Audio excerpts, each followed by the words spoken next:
Hoy vamos a hablar de los regalos de vida.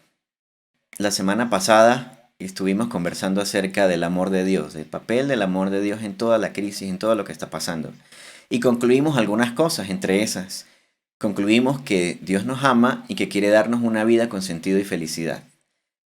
También llegamos a otra conclusión, que Jesús nos enseña que el resumen de la Biblia es amar al prójimo como a mí mismo, ¿no?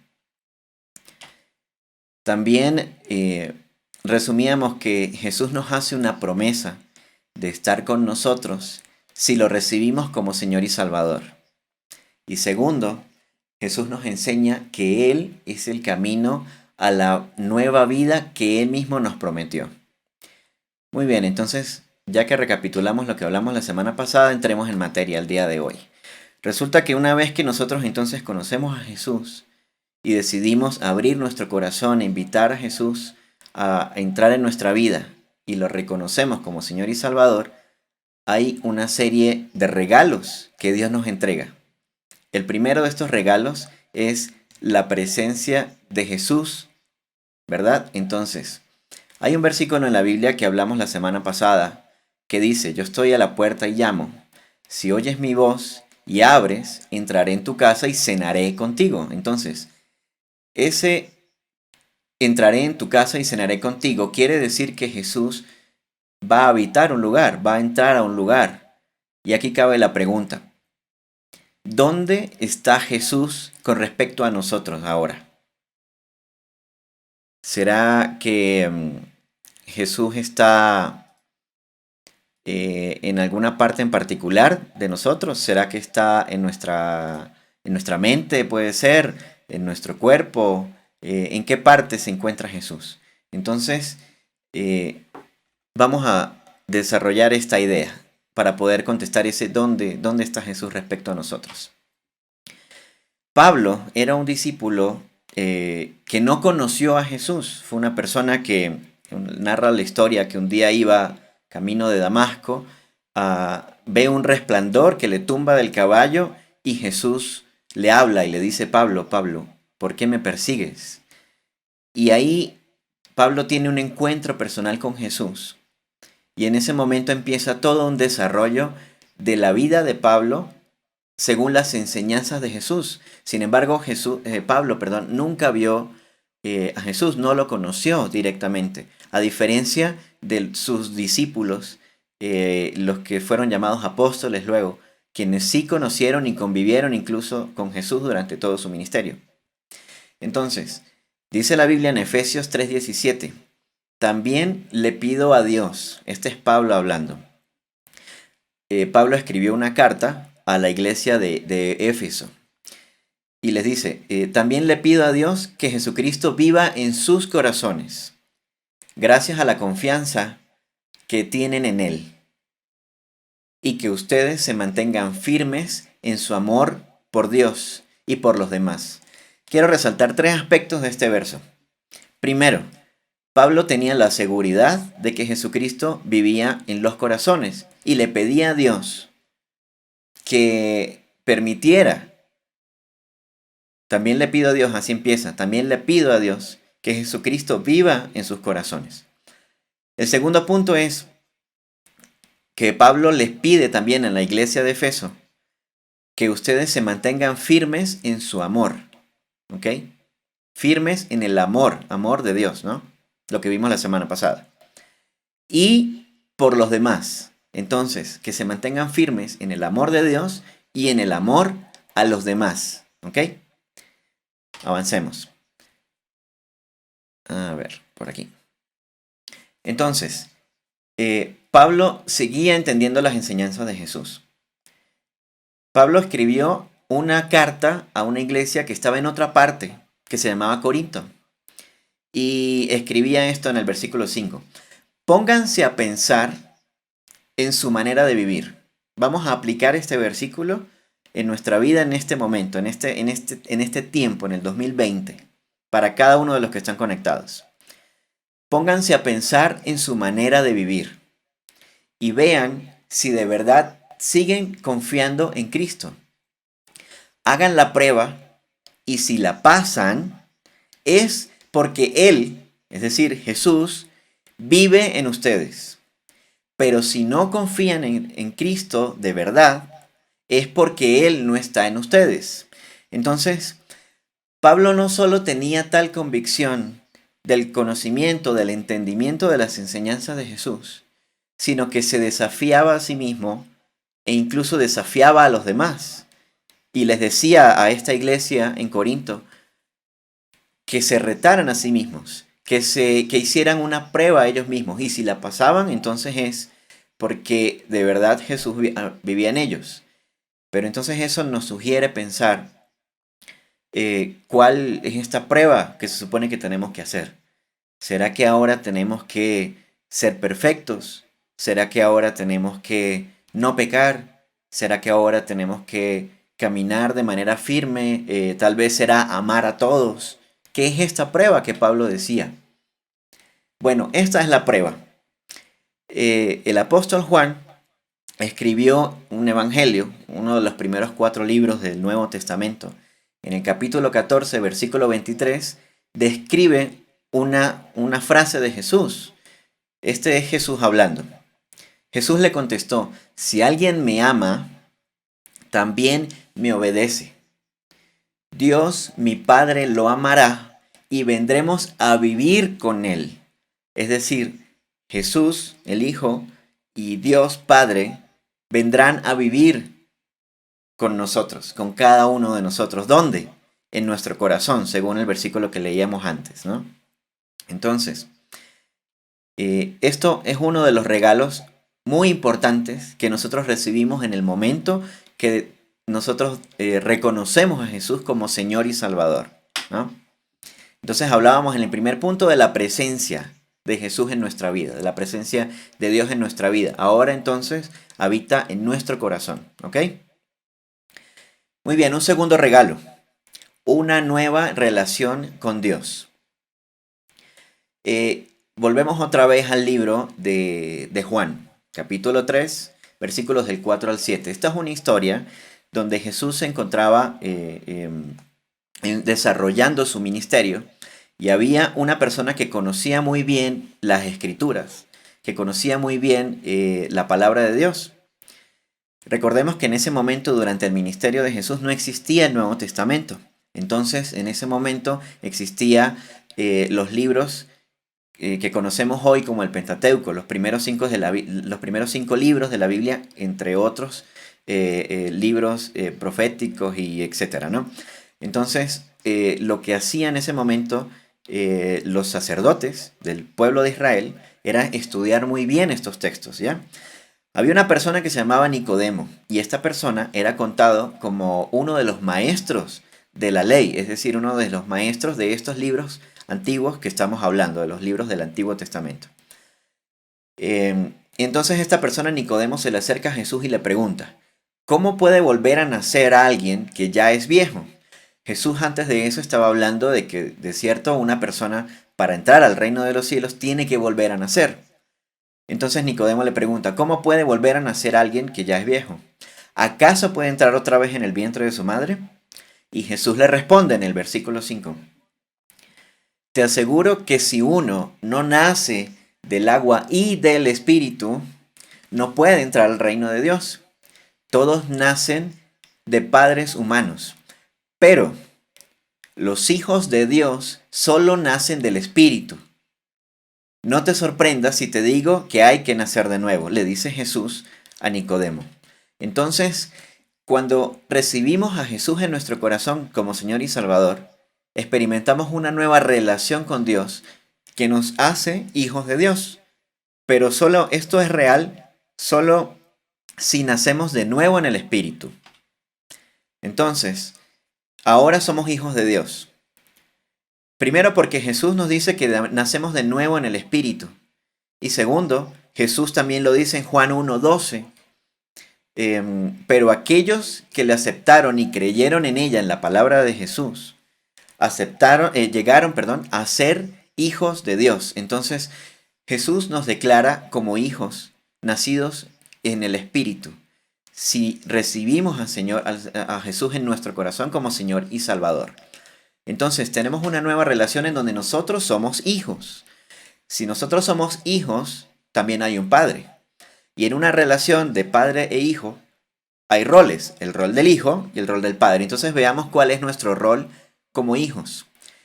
Pablo, de nuevo, a los Efesios les escribía: hijos, obedezcan a sus padres. Ustedes son de Cristo. Y eso es lo que les corresponde hacer. El primer mandamiento, que va acompañado de una promesa, es el siguiente: obedezcan y cuiden a sus padres y a su madre, a su padre y a su madre. Y así les irá bien y podrán vivir muchos años en la tierra. Entonces, entendemos cuál es nuestro rol como hijos: obedecer a nuestros padres. Nosotros entonces somos hijos, hijos de Dios, pero también tenemos padres terrenales. Entonces, en este caso, Jesús también lo recordaba así en el versículo anterior. Em, los hijos de los hombres nacen de padres de carne, de un padre y una madre, terrenales. Pero los hijos de Dios nacen del Espíritu, ¿ok? Entonces tenemos dos padres, padres terrenales y un Padre celestial. Ahora, entonces entendemos que Dios es papá también. En el libro de los Salmos 113, versículo 13, dice el salmista: con quienes lo honran, Dios es tan tierno como un padre con sus hijos. Entonces entendemos cómo Dios ejercita su paternidad con nosotros, sus hijos. ¿Cómo lo hace según este versículo? Lo hace con ternura. Y al mismo tiempo, Dios nos enseña cómo debe actuar un padre con sus hijos. ¿Cómo lo hace? De nuevo, con ternura. Entonces, nosotros como padres con nuestros hijos debemos actuar con ternura. En el mismo libro de Efesios, volvemos al Nuevo Testamento, Pablo sigue diciendo: y ustedes padres, no hagan enojar a sus hijos, más bien edúquenlos y denles enseñanzas cristianas. Y en otro capítulo de la Biblia, en Proverbios, en el Antiguo Testamento, Salomón dice: la necedad está ligada al corazón del muchacho, al corazón del joven, al corazón del niño. Aquí me quiero detener. La necedad está ligada al corazón del que es joven. El que es joven probablemente nació hace poco, así como nosotros tuvimos que nacer de nuevo en el Espíritu. O sea que somos probablemente niños espirituales, niños para Dios. Siendo entonces niños en el Espíritu, no podemos olvidar que nuestro yo, el Yoanir que tiene todavía 34 años, entonces también experimenta esa característica que dice allí.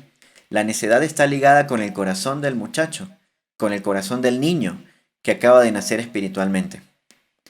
Mas la vara de la corrección la alejará de él. Eso quiere decir que Dios entonces, como papá, también ejercita con nosotros sus hijos disciplina. También ejercita con nosotros sus hijos una forma de disciplinarnos, de enseñarnos. Esto no quiere decir que nos haga experimentar dolor, que nos haga experimentar sufrimiento. Lo que quiere decir es que Dios se va a concentrar en corregir a sus hijos. ¿Para qué? Con un objetivo muy puntual: para alejar de nosotros, sus hijos, la necedad. Es decir, el corazón necio, el corazón cerrado, el corazón que simplemente decide por su propia voluntad hacer lo que quiere. Entonces tenemos un nuevo regalo. Hablamos de la presencia, pero también hablamos de una nueva relación con Dios, en donde nosotros somos sus hijos y Él es nuestro Padre, donde como hijos tenemos una obligación de obedecer, amar, honrar tanto a nuestros padres aquí en la tierra como a Dios.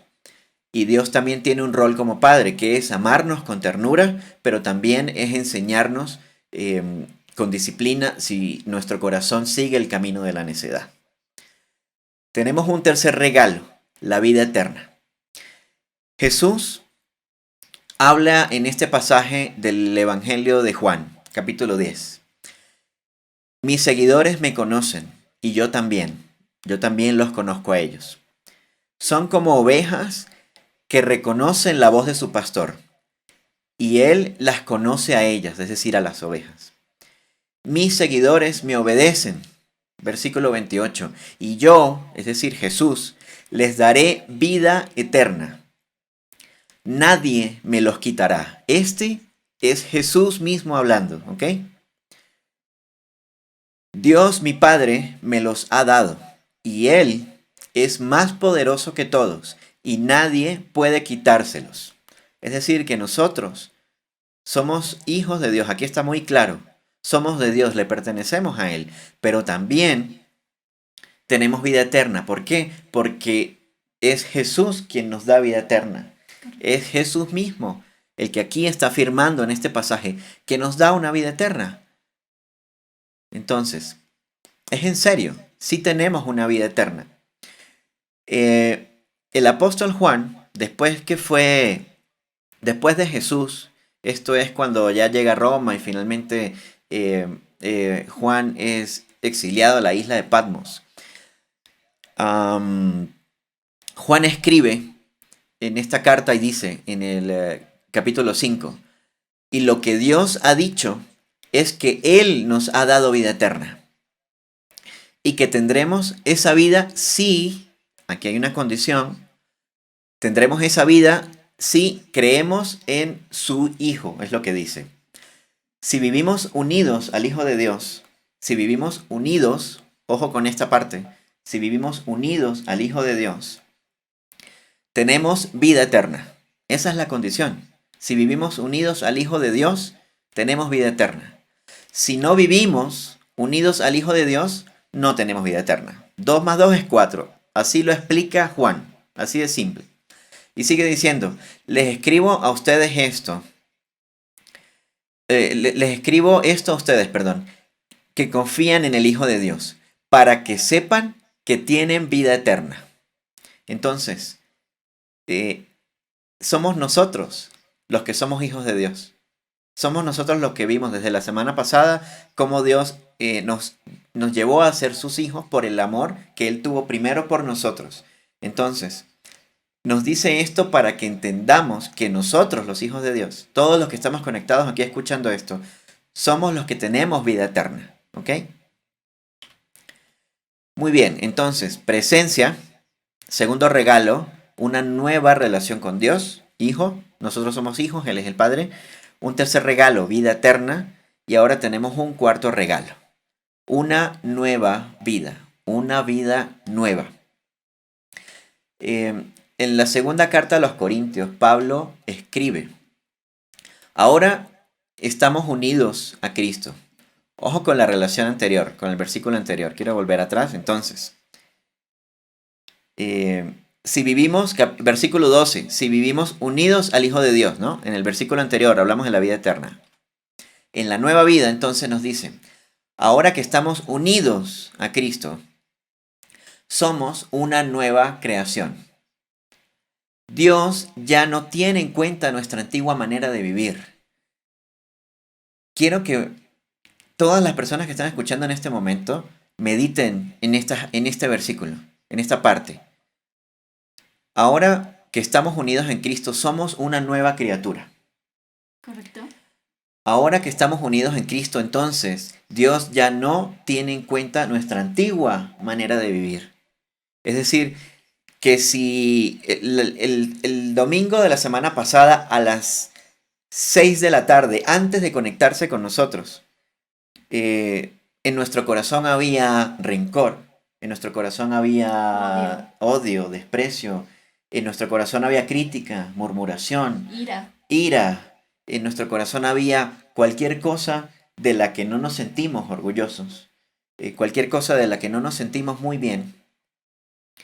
Dios es muy claro en este versículo y nos dice, Dios ya no tiene en cuenta nuestra antigua manera de vivir, si es que recibimos a Cristo, claro, si es que estamos unidos a Cristo. Y sigue diciendo aquí Pablo, sino que nos ha hecho comenzar una vida nueva. Nos ha hecho comenzar una vida nueva. Es decir, que estamos empezando una nueva vida. En efecto, se cumplió entonces lo que decía Jesús. Nacimos de nuevo espiritualmente. Si nosotros decidimos creer en esto, que es algo supremamente importante, entonces nosotros vamos a poder experimentar una nueva vida de la mano de Dios, una nueva vida con Jesús en el corazón, pero sobre todas las cosas, una nueva vida con el Espíritu Santo en nosotros. Porque cuando nacemos de nuevo, nacemos en el Espíritu, dice Jesús. Si nacemos de nuevo en el Espíritu, nuestro Espíritu entonces cobra vida. Y ahí es donde volvemos a nacer, ¿no? Entonces, y sigue diciendo este versículo. Y todo esto, en la segunda parte, y todo esto viene de Dios. Este era el plan de Dios. Antes, nosotros teníamos enemistad con Dios por el pecado que moraba en nosotros. Pero ahora, por medio de la muerte de Jesús y su resurrección, hemos llegado a ser sus amigos. Jesús en el Evangelio de Juan también nos llama a que somos sus amigos.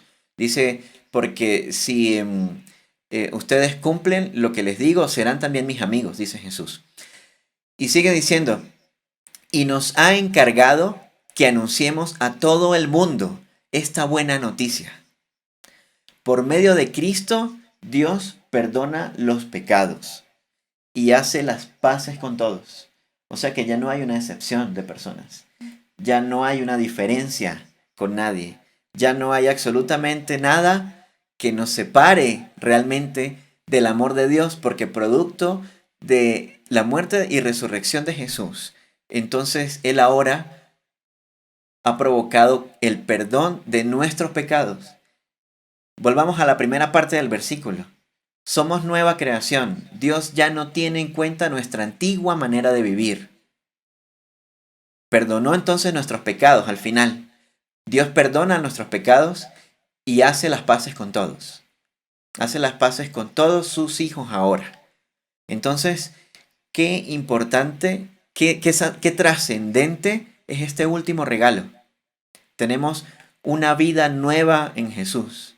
Es decir, si a mis 34 años yo cometí malas decisiones y fue una vida de equivocaciones, de dolor, de frustración, de guardar rencor, de no aceptarme a mí mismo, de criticarme a mí mismo, de cualquier cantidad de errores. Finalmente Dios me da la oportunidad de empezar de cero. Sí, es cierto, yo recibo a Cristo y la deuda sigue en el banco. Yo acepto a Jesús como Señor y Salvador, pero sigo teniendo que lidiar con conflictos que he heredado durante mucho tiempo. Sí, es cierto, porque la consecuencia de nuestros actos forma parte del libre albedrío. La consecuencia de nuestros actos es la ley de la siembra y la cosecha. Lo que sembramos es lo que cosechamos. Y es una ley que se debe cumplir. Sin embargo, ahora yo puedo entrar a la habitación de papá. ¿Se acuerdan? Uno de los regalos era esta nueva relación con Dios, en donde ahora ya no es el Dios todopoderoso, inalcanzable y lejano, sino que ahora es mi papá, ahora es mi padre. Y empiezo a desarrollar una relación de paternidad con mi padre que es Dios. Entonces, en ese caso, ahora que Dios es mi papá, yo recibo su perdón y puedo acercarme a la habitación de papá.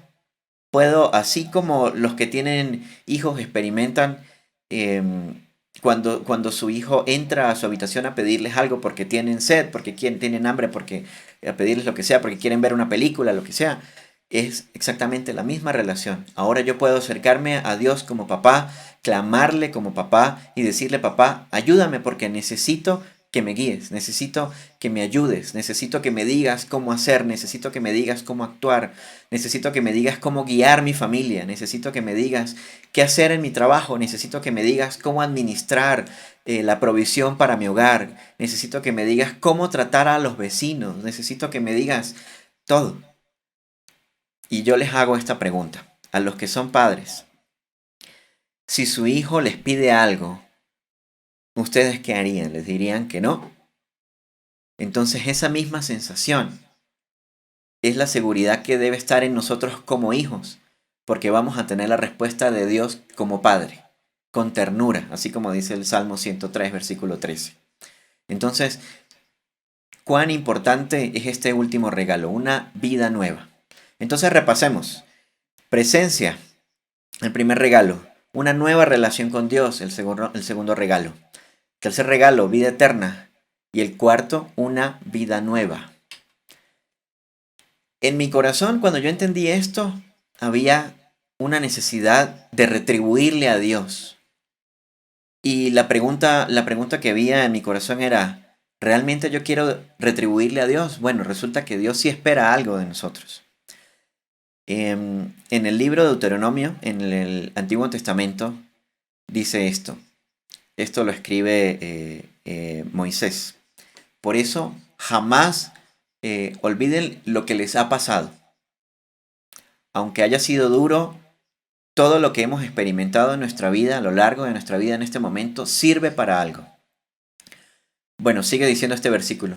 Por eso jamás olviden todo lo que les ha pasado. Al contrario, deben contárselo a sus hijos y nietos.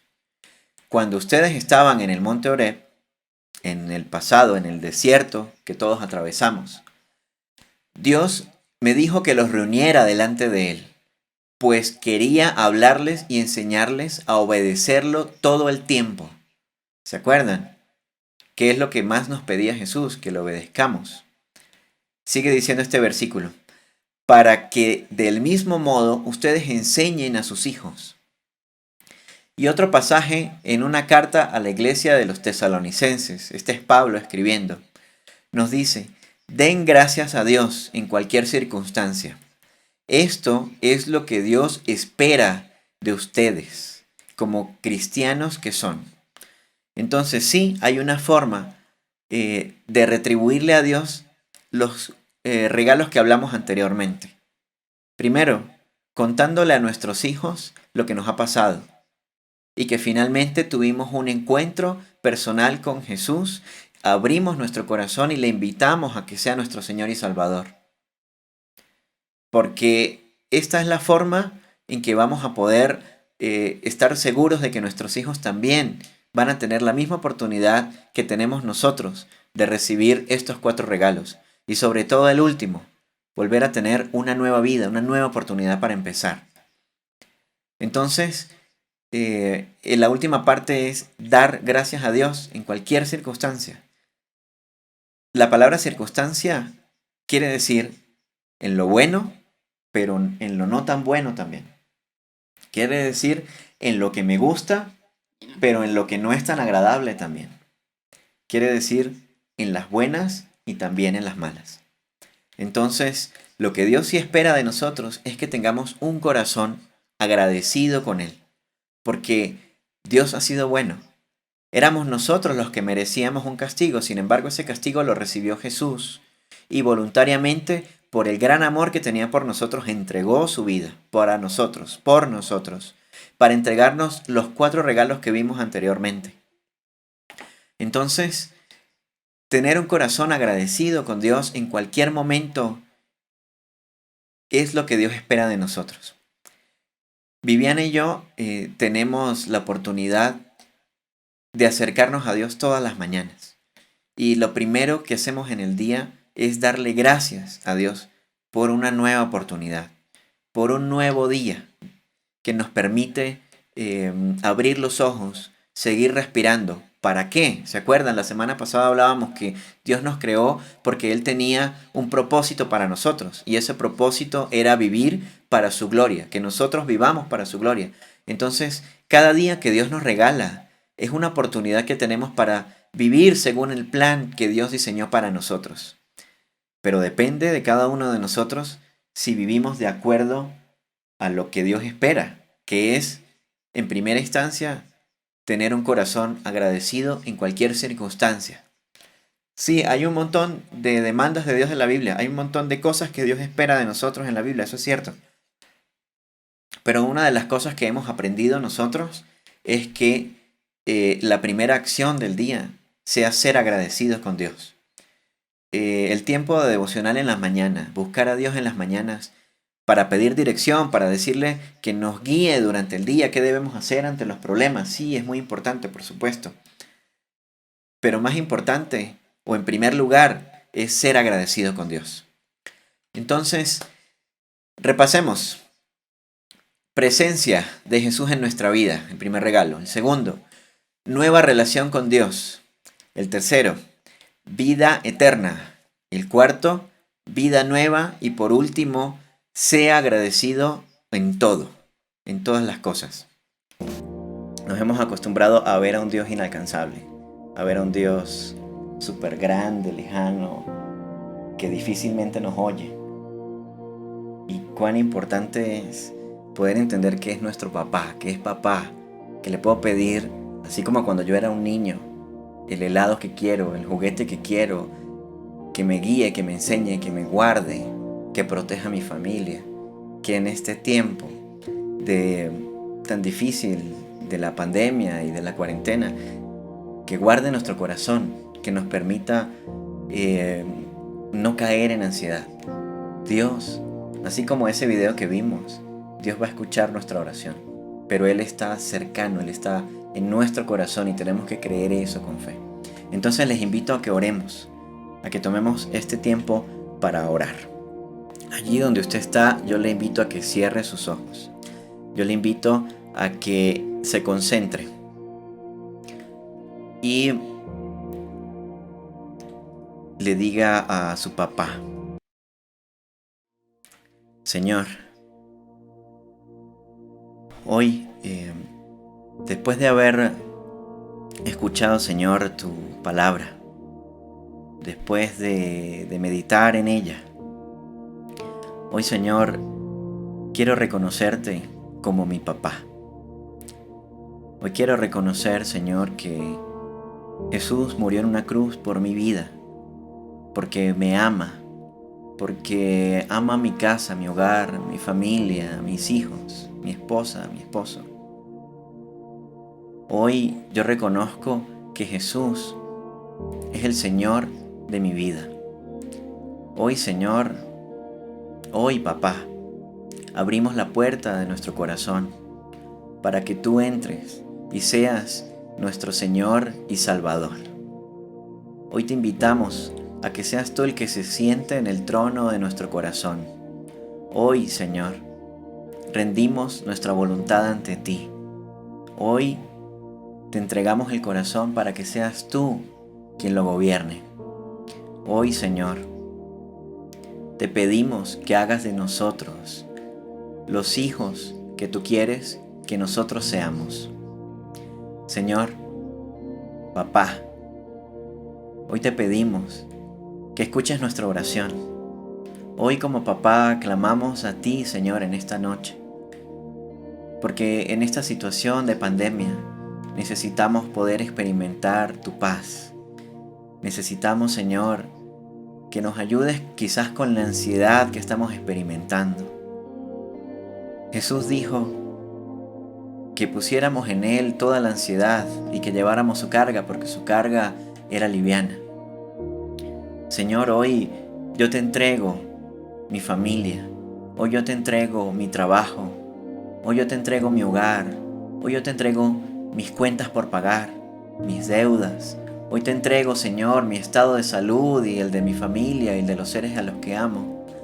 Hoy te entrego, Señor, la vida de mis vecinos, mi conjunto, la urbanización en donde vivo, el lugar en donde habito. Hoy, Señor, te entregamos inclusive la ciudad, el país donde estamos. Porque sabemos, papá, que tú escuchas nuestra oración y sabemos que tú darás una respuesta. Te pedimos que nos permitas experimentar tu paz, esa paz que solo tú das, que no es como la que el mundo da, sino es una paz especial que solamente proviene de buscar tu rostro.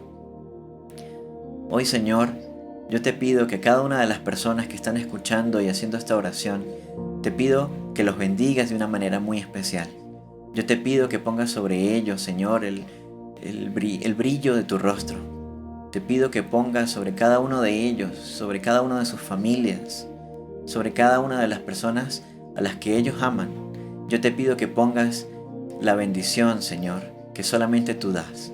Esa bendición del Padre, esa bendición que cubre todo pecado, esa bendición que nos permite caminar en un encuentro a ti, Señor. Enséñanos a caminar contigo. Enséñanos aplicar en nuestra vida estos regalos que hemos recibido. Estos regalos no han sido en vano. Estos regalos tú nos los diste justamente para que desarrollemos una vida en ti. Permítenos entender con total seguridad que tenemos a Jesús en nuestro corazón.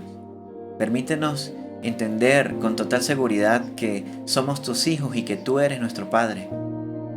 Permítenos, Señor, entender que tenemos una vida eterna y que es una vida eterna porque decidimos creerte y es un regalo que tú nos diste. Y por último, permítenos entender, Señor, que tenemos una nueva oportunidad, una oportunidad para poder empezar de nuevo, para entregarte el corazón, para ponerte a ti como primera cosa, para ponerte a ti, Señor, en el primer lugar de nuestra vida, no solo como una prioridad, sino como el todo de nuestra vida. Permítenos también, Señor, a tener un corazón agradecido independientemente de las circunstancias y de los resultados. Permítenos, Señor, darte las gracias cuando haya abundancia, pero también cuando haga falta. Permítenos, Señor, darte las gracias en todo momento, aún en la salud y en la enfermedad. Gracias por este tiempo, Señor, tan especial. Gracias por la oportunidad de conectarnos con tantas personas. Permítenos, Señor, seguir siendo luz. Permítenos, Señor, seguir siendo un vehículo para poder llevar tu palabra a otras personas y que personas que puedan estar en un momento de ansiedad, de crisis ante esta situación, puedan entender que hay una nueva oportunidad, que podemos empezar de nuevo contigo, Señor, y hacerlo bien. Gracias por tu misericordia, gracias por tu amor infinito, gracias por guardarnos, gracias porque tú quieres, Señor, lo óptimo para nosotros. Gracias por todo, Señor. En el nombre que es sobre todo nombre, en el nombre de Jesús, quedamos en tu presencia, Señor. Amén y amén. Amén. Muy bien.